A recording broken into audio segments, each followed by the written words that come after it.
I found my elderly parents shivering outside my own home while my in-laws partied inside as if they owned the place. What I did next completely destroyed their lives.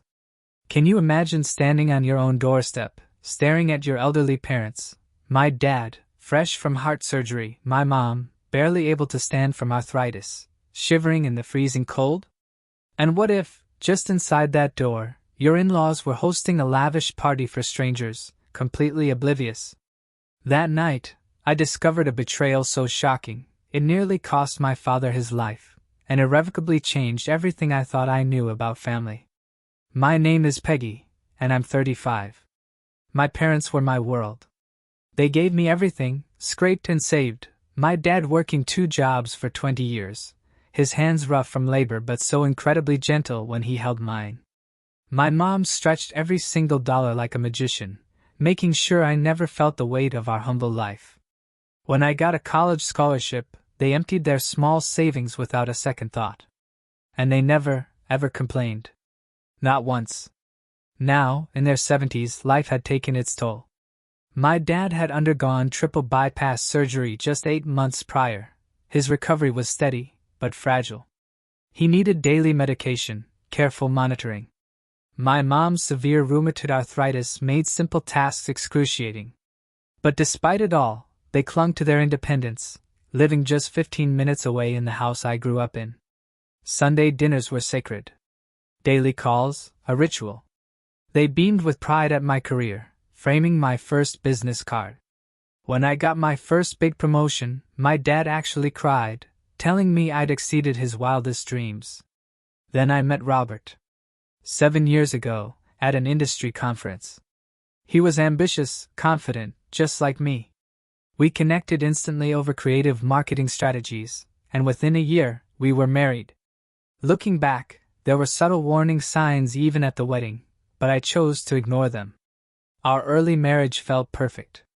We built a life, bought a starter condo, painted it ourselves. Robert seemed genuinely fond of my parents then, bringing Dad's special coffee, helping Mom with repairs. But the cracks started showing, tiny at first. Robert would drop everything for a call from his parents, Nancy and Walter. Their opinions, always seemed to outweigh everyone else's, even mine. My first real encounters with Nancy and Walter should have been blaring sirens. At our engagement party, they arrived in matching designer outfits, surveying my parents' modest home with thinly veiled disdain. Nancy called it charming for a simple living. Walter scoffed at my dad's pension plan. During wedding planning, they steamrolled everything. "You clearly haven't been to many proper weddings, dear." Nancy sniffed when I picked wildflowers. "Let me handle this so you don't embarrass Robert." Robert, bless his naive heart, just minimized it, calling his mother particular, assuring me they meant well, that they came from a different world. And I, desperate to believe, convinced myself they'd warm up to us. I was so wrong. My career took off faster than Robert's. 5 years in, I landed a pharmaceutical client that changed everything for my agency. My campaign earned me a massive promotion and a huge bonus. I called Robert, bubbling with excitement. His congratulations sounded genuine, but when I got home with celebratory champagne, he was sullen. "Great work," he muttered, barely touching his glass. "Guess I need to step up my game to keep up with you." Ouch. I suggested using my bonus for a down payment on a house, a dream we talked about. That seemed to perk him up, and he immediately called his parents. That weekend, Walter showed up with printouts of neighborhoods he deemed acceptable, all way beyond our budget. Nancy patted my hand condescendingly. "This is why generational wealth matters, dear. You think small, because that's what you know." Despite them, we found a perfect Tudor-style home. It stretched our budget, but my bonus made it feasible. I contributed 70% of the down payment. Robert actually asked me not to tell his parents. "They just assume I'm doing well enough," he said. "Why disappoint them?" This house was everything I'd worked for. 3 bedrooms, a home office, and most importantly, a first-floor guest suite, perfect for my parents as they got older and might need to stay with us. Robert seemed less thrilled about that specific feature, but agreed it was practical. Their first visit to our new home was an experience. They brought a decorator who walked through every room, taking notes without asking.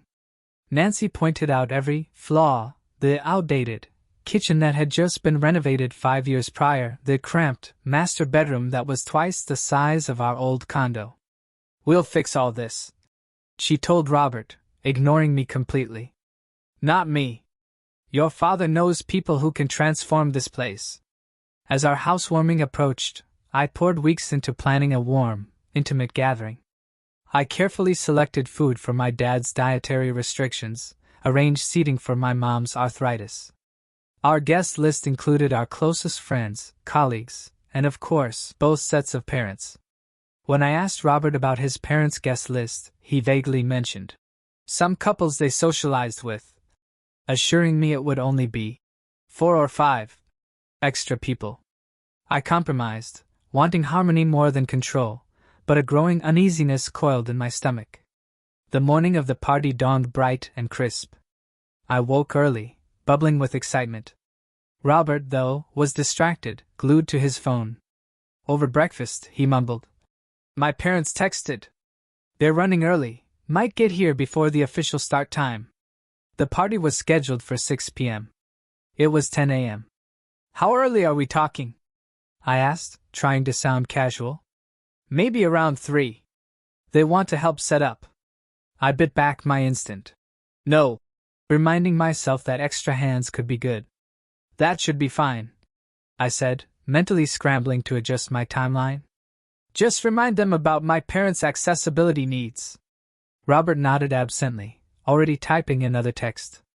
At precisely 12:45 p.m., as I was arranging a vegetable platter, the doorbell rang. I opened it to find Nancy and Walter, impeccably dressed. Behind them stood 6 other couples, equally overdressed, clutching gifts and wine bottles. "Surprise!" Nancy declared, sweeping past me. "We thought we'd make a day of it. Everyone was so excited to see Robert's new home." I stood frozen as this parade of strangers filed into my house. Nancy introduced people, names I instantly forgot. I searched for Robert. He emerged from our bedroom, suspiciously well-dressed, greeting his parents with an enthusiasm that told me this early arrival was no surprise to him. "Darling," I whispered when I finally pulled him aside. "What is happening?" "Just a slight change of plans," he said, straightening his tie.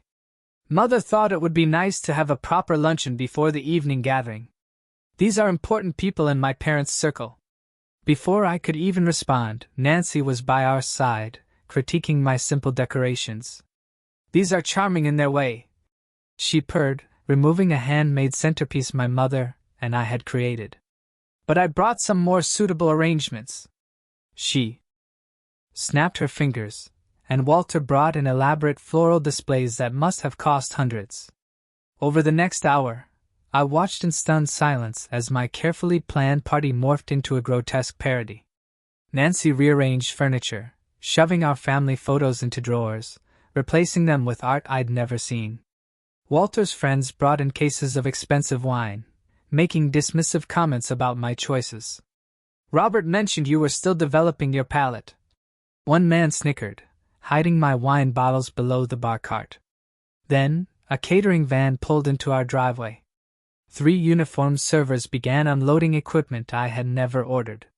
"We took the liberty," Walter explained, catching my confused expression. "Your grocery store platters were thoughtful, but not quite appropriate for the guests we invited." Throughout this invasion, Robert avoided me, busying himself with his father, giving tours, laughing with his parents' friends. With each passing minute, I felt like an alien in my own home. The final, gut-wrenching straw came when I overheard Nancy referring to our house as Robert's new place, to a woman dripping in diamonds. "We always knew he'd end up in this neighborhood," she crowed. "Of course, there will need to be significant upgrades if they start a family. The kitchen is workable, but hardly up to standard." Walter joined them, adding, "We're discussing converting the guest suite into a proper library. Much better use of the space." The guest suite. the room I had specifically chosen for my aging parents. I finally cornered Robert in our bedroom, where he was inexplicably changing into an even more formal shirt. "What is happening?" I demanded, my voice shaking. "Who are these people? Why is your mother removing our things and talking about renovation plans we never discussed?" "Peggy, you're overreacting," he said, voice low but irritated. "These are influential people who can help both our careers. Mother is just excited and maybe overstepping a bit, but it's coming from a good place." "Overstepping, Robert?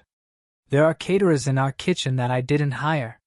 Your mother is talking about removing the guest suite we planned for my parents. And speaking of my parents, I need to leave soon to pick them up." A flash of pure panic crossed his face. "About that. Mother thought it might be better if your parents came another time. This gathering has become more formal than we planned." I stared at him, ice forming in my chest. "My parents are coming. This is our housewarming, not your mother's social climbing event. I am leaving to pick them up in 20 minutes, and I expect you to make sure they are welcomed properly."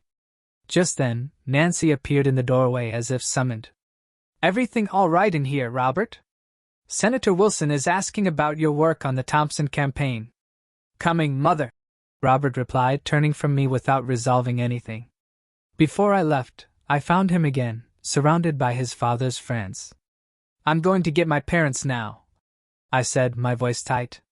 "Please remember that Dad needs easy access to his medication in the refrigerator, and Mom will need her special chair with the cushions." Sure, he nodded distractedly. "We might still be at lunch when you return. Just come around to the back patio." As I drove to my parents' house, my phone buzzed. A text from Robert. "Slight change of plans. We'll explain when you get back." I called immediately. Voicemail. Again.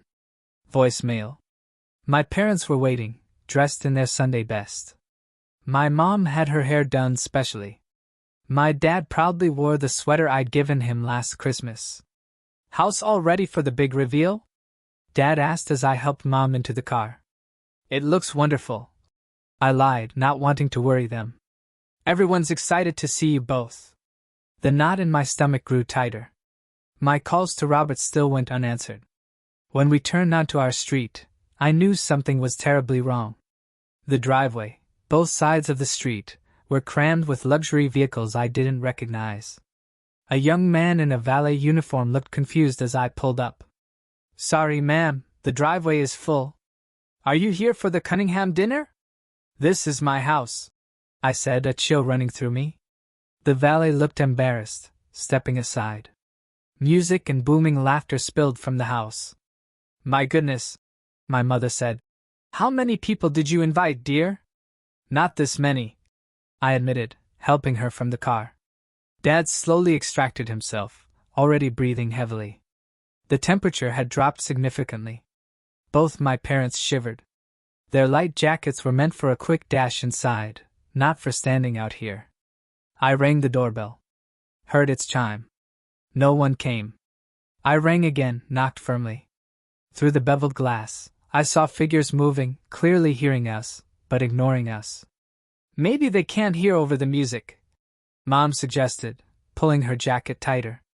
I knocked harder, then tried my key in the lock. It didn't work. The realization hit me like a physical blow. Someone had changed the locks to my own home. "Let me call Robert," I said, trying to keep the panic from my voice. Straight to voicemail. I texted, "We are outside. The door is locked and my key is not working. Dad needs to come in now." No response. 5 minutes passed. Then 10. My father, who had looked good earlier, was now pale, pressing his hand to his chest. "Dad, are you okay?" I asked, rushing to his side. "Just a little winded," he strained. "Might need to sit down for a minute." My mother was visibly shivering, her lips taking on a bluish tinge that sent alarm bells clanging in my head. This was not okay.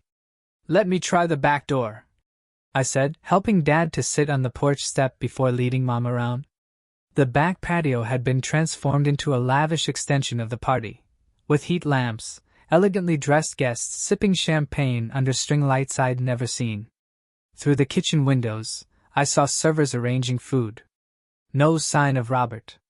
But Nancy stood holding court near the grill, gesturing dramatically as her audience laughed on cue. I knocked on the back door. A server approached, annoyed. "The entrance is around front," he said curtly. "This is a private event. This is my house." I screamed, my voice rising. "My parents are freezing outside and my father has a heart condition. Please open the door." The server looked uncertain, glancing at Nancy. She noticed the commotion. Her face darkened when she saw me. "Peggy," she said through the glass, making no move to open the door. "I thought Robert explained we had to make some adjustments to the guest list. This is an important dinner for Walter's business associates. Nancy, open the door right now," I demanded. "My parents are outside. It's freezing and my father needs his medication. This is really not a good time," she replied, having the audacity to look put out. "Perhaps you could take your parents for dinner somewhere and come back later. We should be wrapped up by 11. I stared at her in utter disbelief, unable to process the level of cold cruelty. Through the window, I caught a glimpse of Robert, drink in hand, laughing with a group of men, completely oblivious. I rushed back to the front to find my father slumped against my mother, his breathing labored. A kind neighbor approached, offering a blanket. "We're locked out," I explained, gratefully wrapping the blanket around my mom. "My father needs his heart medication that's inside." Dad tried to wave off her concern, but his distress was clear. His medication was in the fridge, exactly where I'd left it for easy access. Desperation mounting, I circled the house. At the far side, a small basement window was slightly ajar. It would be a tight fit, but I had no choice. "I'll be right back," I promised my parents, pushing the window fully open. I squeezed through, scraping my arm painfully, tearing my shirt, landing awkwardly with a shot of pain through my ankle. I ignored it, racing up the stairs. I emerged from the basement into a house I barely recognized. The cozy, welcoming space I'd designed had been transformed into a high-end restaurant. Our furniture rearranged or replaced with rented pieces. Servers circulated with trays, a bartender at a portable bar. I didn't stop. I rushed to the front door, unlocked it, and flung it open. My father's face was alarmingly gray. My mother couldn't stop shivering. I helped them both to the sofa, which had been shoved against the wall.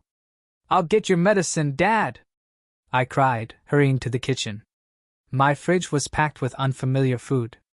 I located his medication, tucked behind a tray of canapés, and rushed back, helping him take it with trembling hands.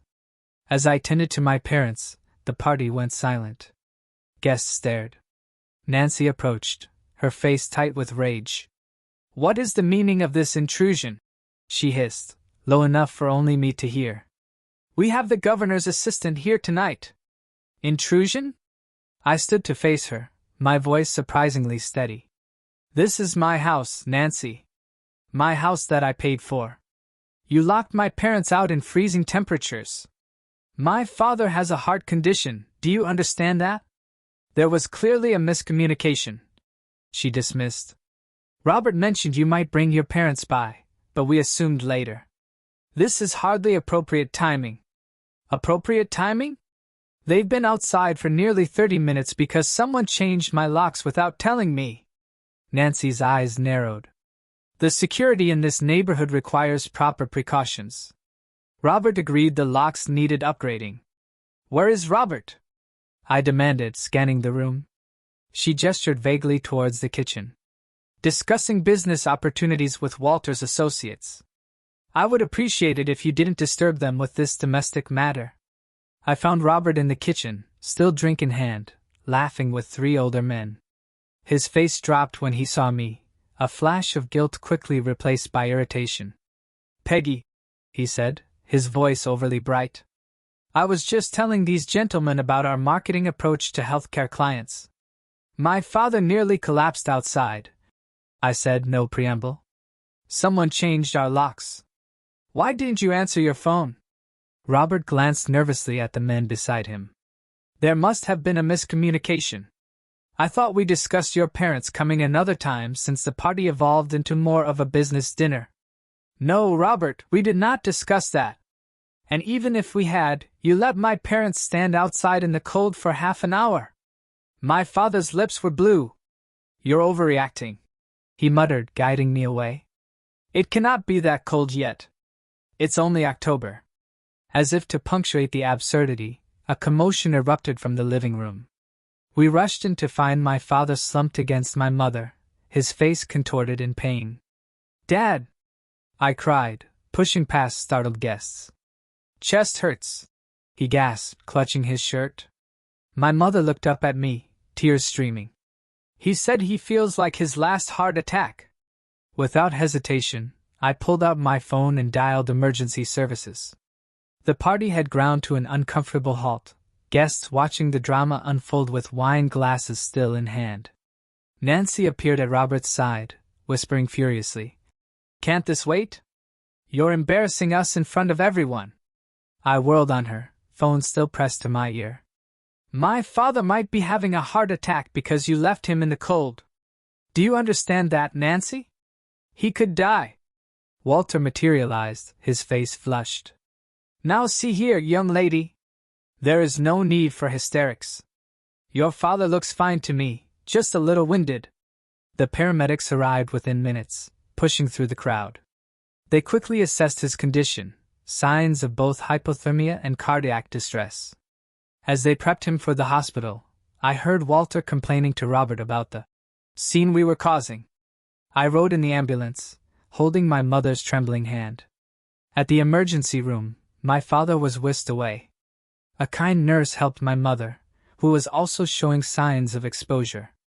How long were they outside in those temperatures? The doctor asked me after examining my father. At least 30 minutes, I replied, shame and rage battling inside me. Maybe longer. He shook his head. With his cardiac history and age, that was dangerously long. We'll monitor him overnight. His body temperature is still below normal, and I'm concerned about the strain on his heart. My mother was treated for mild hypothermia. She refused to leave my father's side, so they brought a recliner into his room. Around midnight, as I sat watching them finally sleeping, my phone rang. It was Robert. Are you coming home soon? He asked, as if inquiring about a delayed commute. My father is being kept overnight, I replied, keeping my voice low. I'm staying with them. The party is winding down, he said. Your dramatic exit was quite the topic of conversation. Dramatic exit? I repeated, unable to believe what I was hearing. Robert, my father could have had another heart attack. Do you understand that? Mother says he was clearly just cold and tired, he replied.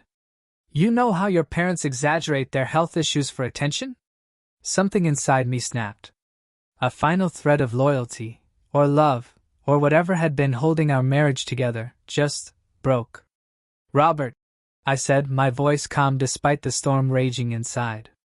Do not be there when I get home tomorrow. I mean it. You're being irrational, he replied. Mother and father went to a lot of trouble to arrange this dinner for my benefit, for our benefit. The least you could do is be grateful for their involvement. Grateful? I scoffed. They locked my parents out of my house and nearly killed my father. Your mother rearranged our home without permission. Your father brought in strangers who treated me like staff. And you stood by and allowed all of it. It was a misunderstanding, he insisted. If your parents had called ahead to confirm the timing. I hung up. I couldn't stomach another word of his delusional justifications. Looking at my parents, vulnerable in their hospital beds, I made a decision that would change all our lives. This would never, ever happen again. When I returned to our house the following afternoon, my father's condition stable, discharge planned for the next day, I found my in-laws still there. The party debris had mostly been cleared, but wine stains marred our new carpet, and cigarette burns scarred the coffee table we'd carefully chosen. Robert sat at the kitchen island, haggard but defiant. Nancy and Walter occupied our living room's sofa, wearing expressions of injured dignity, as if they were the wrong parties. Finally decided to come home, I see. Nancy greeted me, her tone implying I'd been off on a frivolous adventure, not a hospital vigil. I ignored her, addressing Robert. How is my father doing? Did you bother to call and check? Robert had the grace to look slightly ashamed. I figured you'd let me know if there was any change. Nancy stood, smoothing her immaculate slacks.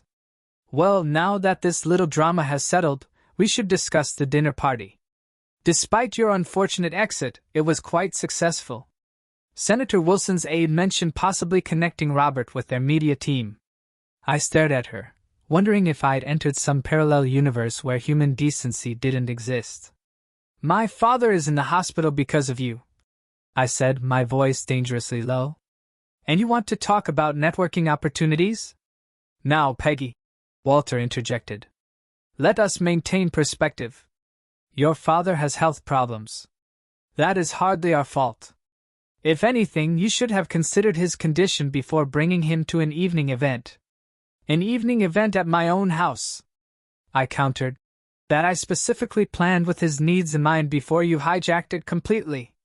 We didn't hijack anything, Nancy said with an imperious wave of her hand. We simply elevated a simple gathering into something beneficial. Robert agreed with our adjustments. I turned to my husband. Is that true, Robert? Did you agree to change the locks without telling me? Robert shifted uncomfortably. Mother thought our security needed upgrading. I was going to give you the new keys, but with all the preparations, it slipped my mind. And the caterers, the valet, the 40 strangers in our living room? I may have mentioned to Mother that we were having a small housewarming, he admitted. She offered to help make it special. Special? I repeated, incredulous.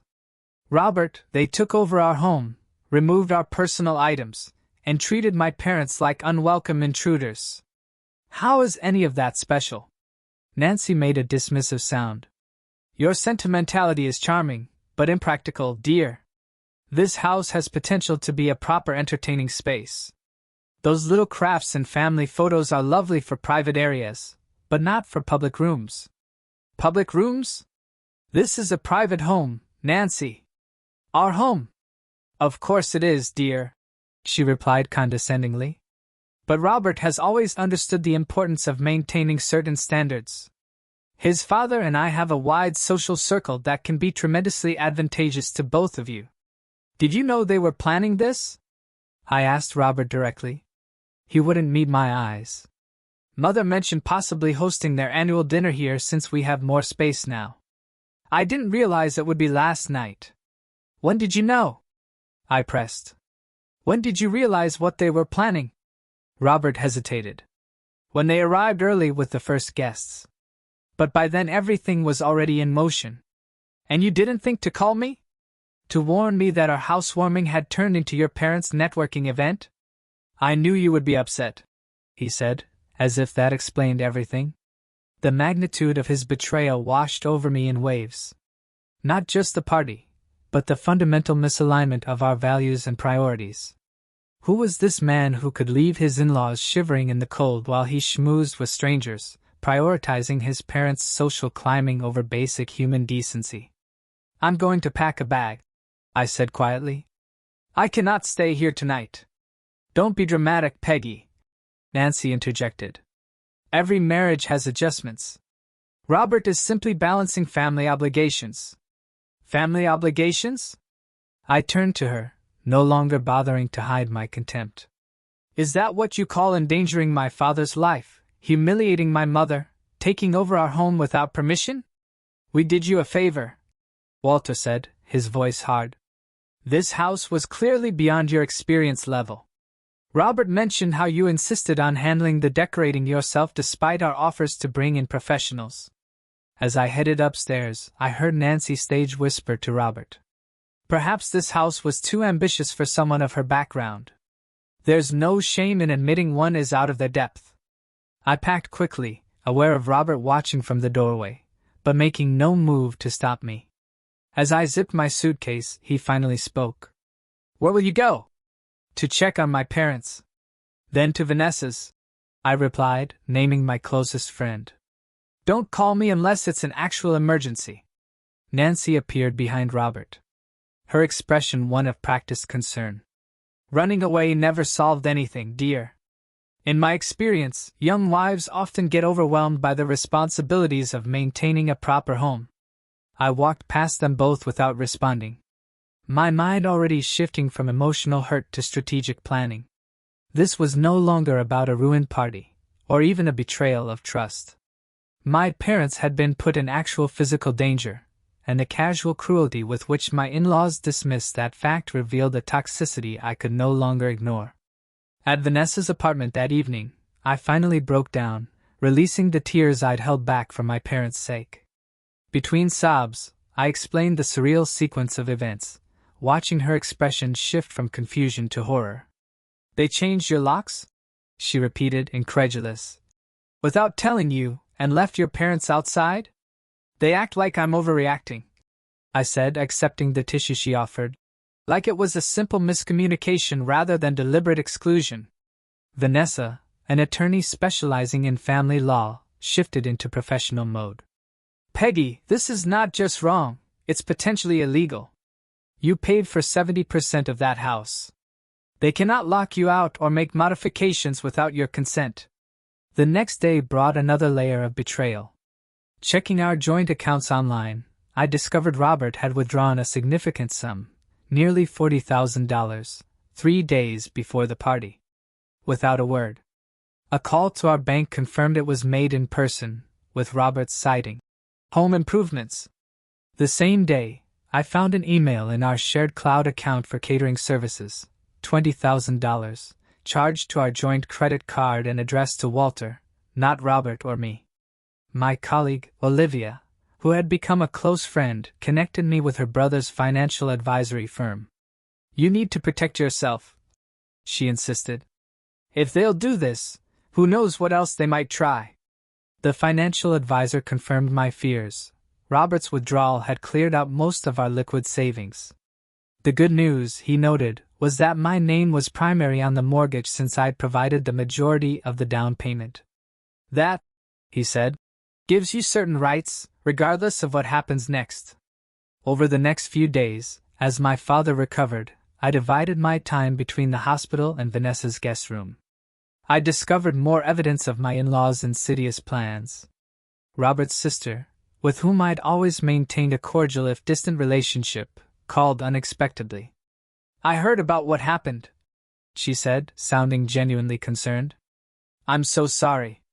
They did the same thing to my husband and me 3 years ago. She explained that Nancy and Walter had a pattern of inserting themselves into their children's homes and relationships, typically after major purchases or life events. In her case, they had moved in temporarily after her first child was born and stayed for 8 months, gradually taking over every aspect of their household. They convinced James that I was too overwhelmed to make decisions, she said, referring to her husband. By the time they left, James and I were barely speaking, and I had no say in my own home. That conversation crystallized something I had sensed but not fully articulated. This wasn't a one-time boundary violation. This was the beginning of a systematic takeover. The guest suite renovations Nancy had mentioned were not idle talk. They were an actual plan, likely to create space for extended stays, or even partial residency, in our home. With this realization, my hurt began to transition into something far more productive, righteous anger and cold determination. This was no longer just about saving my marriage, which, honestly, might be beyond repair. This was about protecting my parents, my assets, and my future from people who had demonstrated they had no respect for my boundaries or well-being.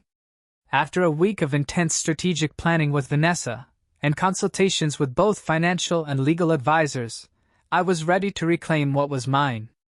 I chose a Tuesday morning when I knew Robert would be at work, arranging for a locksmith to meet me at the house with a police escort, something Vanessa had wisely suggested given the existing lock-changing situation. I am the primary owner, I explained to the sympathetic officer who accompanied me. My in-laws changed the locks without my knowledge or consent while I wasn't home. The locksmith made quick work of changing every lock and security code in the house. Inside, I discovered evidence that chillingly confirmed my suspicions. The guest room closet contained garment bags with Nancy's clothing, and the bathroom counter displayed her expensive skincare products, neatly arranged as if she planned an extended stay.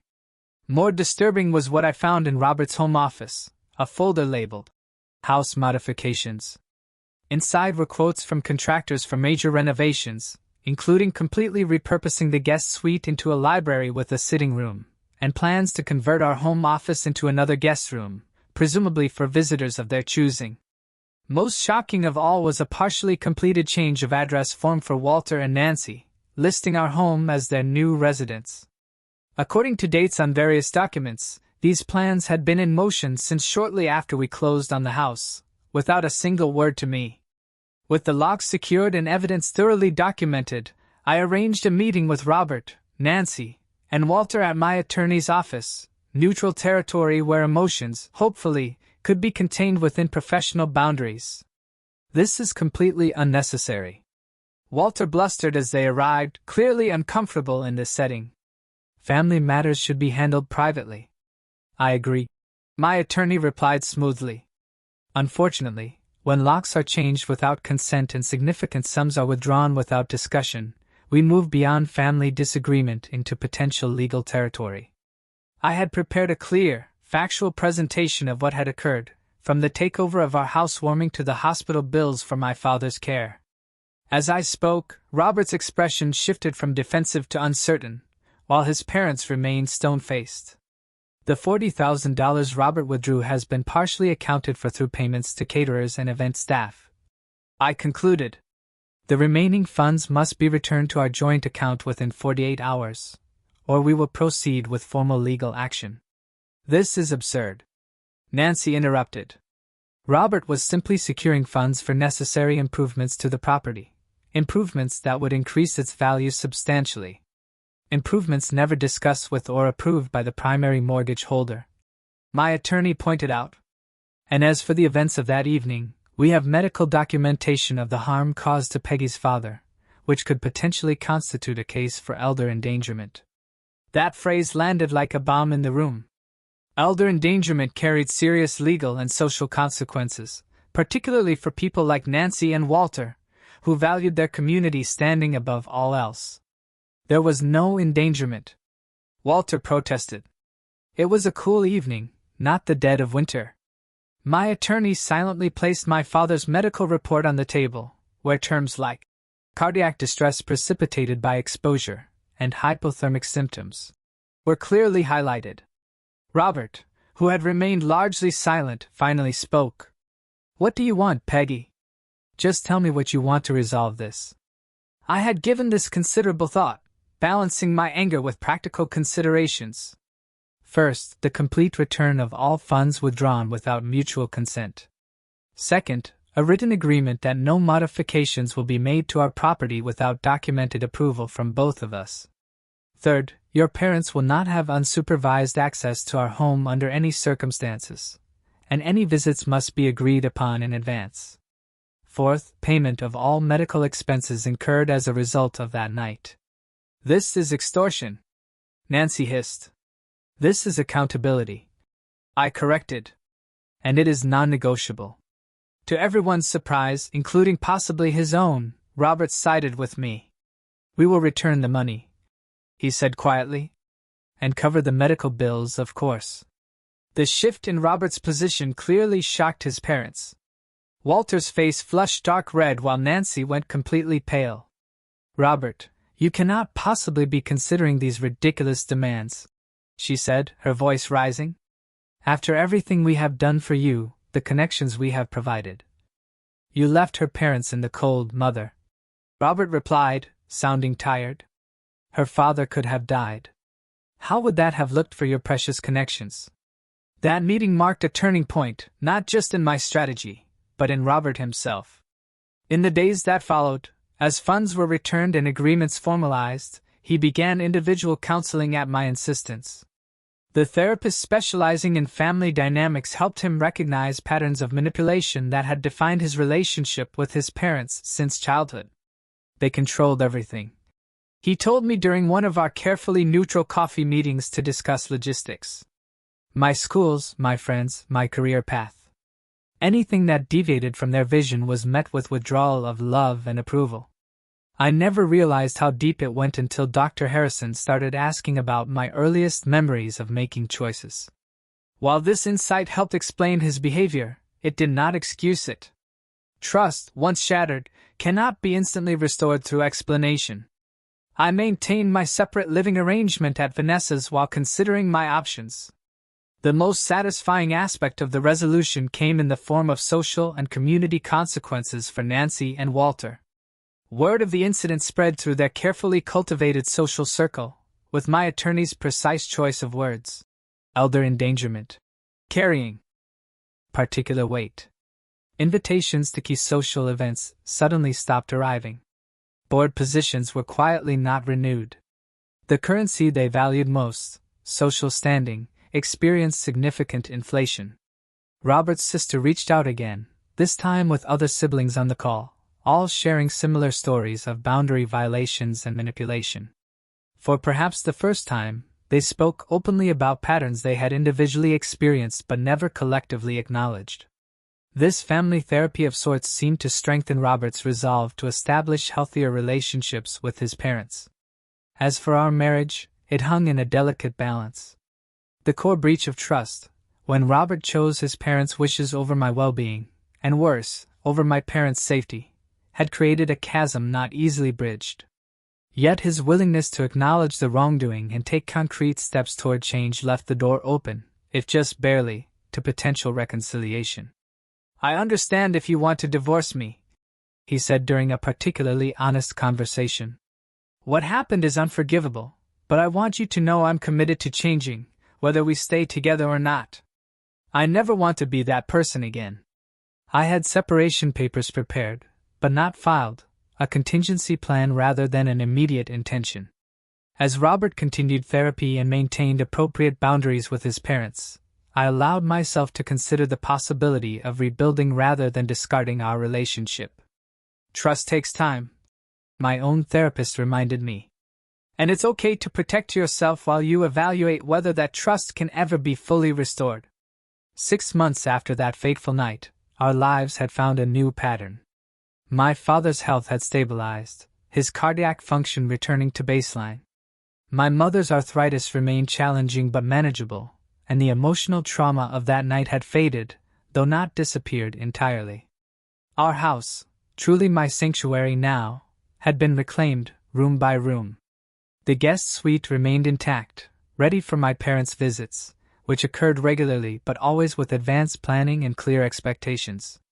The formal decorations Nancy had installed were donated or returned, replaced by items that reflected my taste and our actual lifestyle. My career continued to flourish, the perspective gained through personal crisis oddly enhancing my professional judgment. Priorities became clearer, and I found myself better able to distinguish between truly important matters and mere urgencies. My team noticed and responded positively to this evolved leadership style. My relationship with my parents deepened through our shared trauma and recovery. Sunday dinners resumed, now alternating between their home and mine, creating new memories to overlay the painful ones. My father, never one for deep emotional discussions, found ways to express his feelings through small gestures, like bringing me coffee prepared exactly how I liked it, or sending me articles he thought might interest me. "We never doubted you would make things right," my mother told me during one quiet moment. "Even that night, as scared as we were, we knew our daughter would fix it." Their faith in me became a source of strength I drew upon during the more difficult days of rebuilding my life. Their wisdom about forgiveness without forgetting, about setting boundaries while keeping your heart open, guided me as I navigated the complex aftermath. As for Robert, our relationship underwent its own transformation. After 3 months of separation, during which he maintained his commitment to therapy and establishing appropriate boundaries with his parents, we began the tentative process of reconciliation. This wasn't the automatic resumption of our previous marriage, but the careful construction of something new, and hopefully, stronger. "I've never stood up to them before," he admitted during one of our counseling sessions. Not really. I thought I was keeping peace, finding compromises, but I was actually just avoiding conflict at all costs, including the cost of your trust and your parents' safety. The journey was neither smooth nor guaranteed. We established a detailed relationship agreement with clear expectations and boundaries, particularly regarding his parents. Nancy and Walter were permitted limited, supervised contact, only with immediate consequences for any boundary violations. The first such visit was awkward and tense, but necessary to establish that the old dynamics would not be tolerated. "Your home is lovely, dear," Nancy said with obvious effort, the compliment foreign on her lips. "Thank you," I replied simply, neither seeking nor expecting more. They had been required, as part of our agreement, to provide financial restitution for all medical expenses related to that night. This tangible acknowledgement of harm done was non-negotiable from my perspective, regardless of any emotional reconciliation that might or might not occur. The experience transformed me in ways I never anticipated. I discovered reserves of strength I hadn't known I possessed, and learned that standing firm was not the same as being rigid. Setting boundaries was not an act of vengeance, but of self-preservation and protection for those I loved most. At work, I found myself in a natural mentorship role, particularly for younger women navigating complex professional relationships. Without sharing all the personal details, I was able to offer guidance on recognizing manipulation, setting appropriate boundaries, and advocating effectively for oneself. "You seem different," my colleague Jordan observed after a particularly challenging client meeting where I had maintained my position despite significant pressure. "More certain, somehow. I learned that protecting what matters is not selfish," I replied. "It is necessary." Creating a new normal took time and intentional effort. Our home gradually became a true reflection of our values rather than a showcase or battleground. Supportive friendships like those with Vanessa and Olivia deepened through the crisis, while more superficial relationships naturally fell away. I found a healthier balance between career ambition and personal well-being, no longer measuring success solely through professional achievements. The perspective gained through nearly losing my father made crystal clear what truly mattered in life. The most profound lesson was understanding that family is defined by respect and care, not merely by blood or legal ties. The people who truly deserve a place in your life are those who honor your boundaries and value your well-being. Sometimes those people are relatives, and sometimes they are friends who become family by choice. Standing up for yourself and your loved ones is not an act of revenge, but of necessary self-preservation. The boundaries we create protect love rather than diminish it, creating safe spaces where genuine relationships can flourish without manipulation or fear. When crisis strikes, it reveals the true character and priorities of everyone involved. This painful clarity, while initially devastating, ultimately provides the information needed to build a life aligned with authentic values rather than external expectations. Looking forward, I focus on creating a future built on genuine respect and mutual care. The journey has been difficult but necessary, and I carry forward not bitterness, but wisdom, not anger, but discernment about who deserves a place in my inner circle. Have you ever had to stand up to family members who crossed your boundaries like this? What did you learn from the experience, and what advice would you give someone in a similar situation? I would love to hear your stories in the comments below. If this resonated with you, please like and subscribe to my channel for more real-life experiences and lessons learned.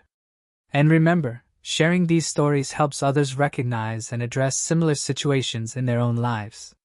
Thank you for being here with me through this journey. Stay strong, set healthy boundaries, and protect what truly matters.